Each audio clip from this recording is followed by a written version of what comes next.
guys, today we're going to be talking about how to convert polar equations to rectangular equations, and then I'm going to make an additional video that is going to go from rectangular to polar. So for this first example, we're given a polar equation and we know that it's polar because it contains r's and thetas. So we have r equals 4 cosine theta.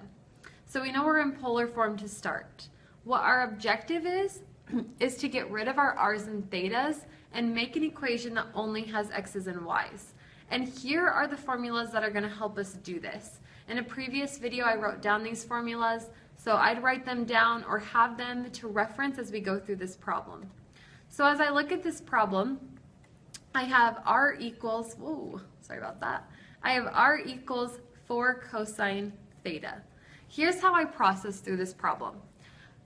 Cosine theta is part of one of my formulas, but there's this r in front of it. And then I also have this other formula over here that has an r squared. So my brain is thinking, okay, I have an r and a cosine theta, but this could become r squared, and this could also have an r in it, and then it would look like some of my given formulas. So what I'm thinking is, okay, I can manipulate formulas whatever way I want, so I'm going to multiply this whole thing by r.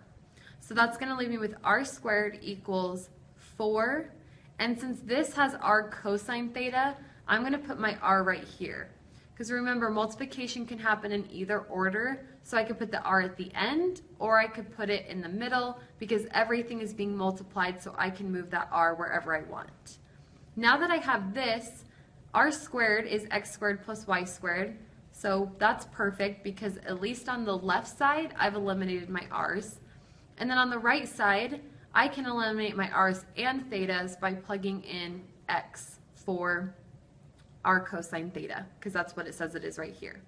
And then once I'm here, here's what, okay, how do I say this? I'm not very good at explaining how we get from here to the final equation. You have to have a really good understanding of circle equations. So here's what I'm going to recommend. If you get to this point and you're like, I don't know how to simplify that equation because I need to have all my variables on one side, or at the very least have y's on one side and x's on one side. When I look at this, x squared and y squared, that should be signaling to me that this is the equation of a circle, because x squared plus y squared equals r squared is the equation of a circle. But we see right here that this has an x, so 4 cannot be our radius. So here is how we do that. At this point, once I have something like this, I would go and I would graph my original equation. Now some of you are asking, like, why didn't you graph it at the beginning? You could, but it's not always essential, so I wait until I get stuck. So I'm stuck, so I'm going to graph what r equals 4 cosine theta looks like. And you can do that, I did this on Desmos. You can do that on your graphing calculator if you make sure your graphing calculator is in polar coordinates. So when I graph my equation, I get this circle that looks similar to this equation. So what I'm going to do, the equation for a circle, it's like you can have transitions. So I'm going to use h and k. I honestly can't remember if that is the right formula for a circle, but that's just what I'm going to do. I'm going to use h's and k's. So h and k represent my horizontal and vertical distance. So if I look here at my circle, it's centered around the point 2, 0.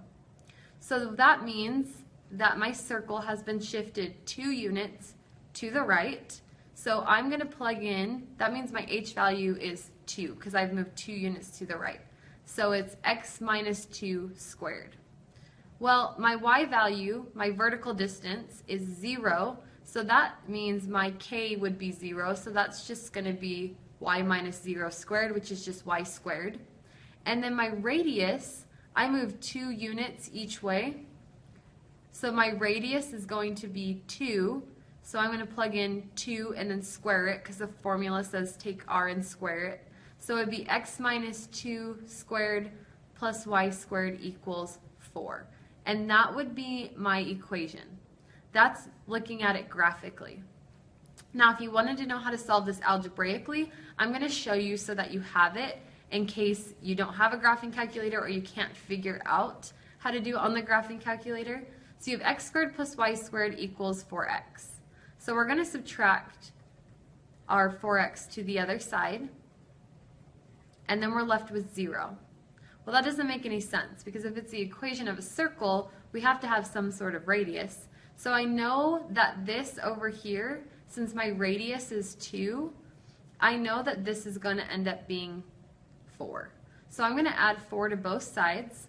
So it gives me x squared minus 4x plus 4 plus y squared equals 4.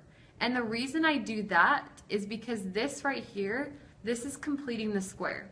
So if I take this number and I half it, so half of 4 is 2, and then I square it, so 2 squared, and I add it to both sides, that's called completing the square, which allows us to rewrite this as x minus 2 squared plus y squared equals 4, which is the same as what we got here from the graph. So, sorry the lights went out.